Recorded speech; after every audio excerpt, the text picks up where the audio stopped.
On va parler de PCAET aujourd'hui, de plan climat, air, énergie territoriale sur le territoire de l'agglomération. Je suis Maxime Lemaire de Voix Active, une agence de concertation. Et puis j'ai le plaisir d'animer tous ces échanges avec la volonté dans la préparation avec les services de l'agglomération. Eh bien, c'est que cette matinée soit rythmée, participative et avec aussi beaucoup de dynamisme. Voilà, donc je vais m'atteler à respecter ces objectifs. Je vais tout de suite laisser la parole à Monsieur le Président de l'agglomération, qui va nous dire quelques mots d'accueil et aussi nous préciser les contours et le cadre de cette rencontre. Merci monsieur. Vous m'entendez bien? Bonjour, je m'appelle François Aubé. Je suis chargé de co-animer cette matinée autour du plan climat, air, énergie territoriale. Nous étions quelques-uns la semaine dernière à Orléans au congrès des intercommunalités de France pendant 3 jours et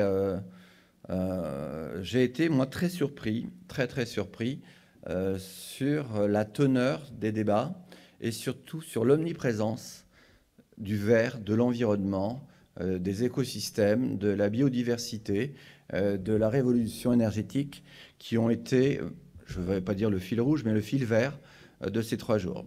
Nous sommes tous des élus avec un peu d'expérience. Ces dernières années, quand moi j'allais dans un congrès, voilà, les sujets étaient très variés, la fiscalité, le développement économique, les intercommunalités, les communautés d'agglomération ou de communes. Cette année, tous les débats ont été organisés autour de l'environnement et la préservation de la planète. C'est dire si comment l'actualité de la matinée est pile poil dans les préoccupations que tous les maires et présidents d'intercommunalités de France ont partagé la semaine dernière. Le congrès des maires à Porte de Versailles de l'AMF aura les mêmes thématiques. Et c'est vrai qu'avant, on avait nos thématiques et on y glissait quelques 2 doigts de sel, de poivre et tout, d'environnement. Aujourd'hui, c'est l'inverse. L'environnement va être dans toutes nos politiques en transversalité. Et déjà sur le territoire, on sait de quoi ça parle, puisqu'on n'a pas attendu cette année pour s'en préoccuper. Et déjà depuis 2018, nous en parlons au sein de certaines intercommunalités. Mais pour vous rappeler quand même qu'elle est omniprésente, qu'elle sera omniprésente, cette politique, autour des déchets, évidemment, la réduction des déchets, autour des mobilités, grande thématique que nous portons, autour de l'habitat. Ce n'est pas Isabelle Leroy qui nous dira le contraire. Autour du plan alimentaire territorial, autour de l'aménagement de l'urbanisme. Inutile de vous rappeler aussi que la semaine dernière à Orléans, un des grands sujets, ça a été le ZAN, le zéro artificialisation nette de nos terres, de nos espaces agricoles.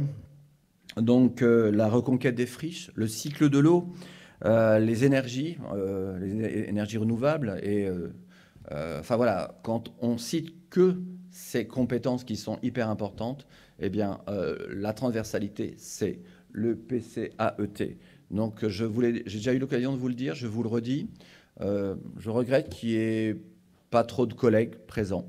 Pas trop de collègues présents parce qu'aujourd'hui, ont quand même été invités tous les maires, dans le cas du CEMEX, tous les membres du bureau, mais aussi nous avons ouvert cette réunion, cette matinée à 4 commissions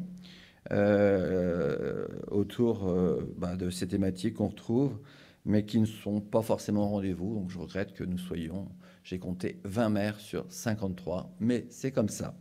Je l'ai dit. Et Sylvie est très triste parce que, voilà, elle me dit « je ne comprends pas », mais elle fera part probablement de sa déception tout à l'heure. Je disais donc que le plan climat, air, énergie territoriale nous concerne. Je parlais aussi de la reconquête des friches, des énergies renouvelables. Le projet de Meule, d'une ferme photovoltaïque, est un très bon exemple, mais pas que. Les services travaillent beaucoup sur les ombrières, bien sûr sur les panneaux solaires sur nos bâtiments publics et sur les bâtiments industriels. Mais de toute façon, c'est la loi qui le prévoit, mais je pense qu'il faut qu'on aille au-delà de ça. On a des objectifs à atteindre, on en est bien loin, et donc je pense que Sylvie saura nous les rappeler. Cette matinée, elle va se dérouler de façon plus dynamique que peut-être les autres présentations des CEMEX, puisque nous allons avoir 4 intervenants autour d'une table ronde. Je mange déjà peut-être votre travail, monsieur. Mais voilà, on a 3 chefs d'entreprise, 2 chefs d'entreprise et le directeur de l'hôpital, monsieur Bougot, qui vont venir témoigner sur déjà les actions et les innovations qu'ils ont engagées. La société Atos, hein, qui est assez fer de lance sur tout ça. Et puis on aura un grand témoignage et plusieurs d'entre vous avaient sollicité l'intervention du GIEC pour nous faire un point d'étape sur les conclusions du GIEC qui ont été présentées. Moi, j'ai eu déjà l'occasion d'entendre qui nous font plus que de nous inquiéter. Enfin, vous allez voir tout à l'heure, et je vous remercie, monsieur.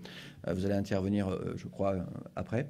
Voilà, donc je vous demande d'être très attentif. Tout ce que monsieur va dire, tous les témoignages que vous allez entendre, et la table ronde que nous allons animer, vont nous faire réfléchir dans nos politiques publiques à peut-être être un peu plus concernés par l'avenir de cette planète. Alors c'est vrai que c'était souvent les écolos et tout, mais non, on n'en est plus là, c'est fini cette époque-là. On est vraiment tous concernés et on doit faire des efforts et on doit être exemplaires. Donc voilà, donc je vous souhaite à tous une bonne matinée. J'aurai l'occasion évidemment de reprendre la parole, mais merci pour ceux qui ne sont pas là et dommage pour ceux qui sont... Enfin, merci pour ceux qui sont là et dommage pour ceux qui ne sont pas là. Voilà. Merci, monsieur le Président. On a parlé de vous, Madame la Vice-présidente en charge de développement durable. Oui. Alors, on a eu quelques mots au préalable et vous aviez aussi un petit message, quelques messages à faire passer par rapport à ce sujet.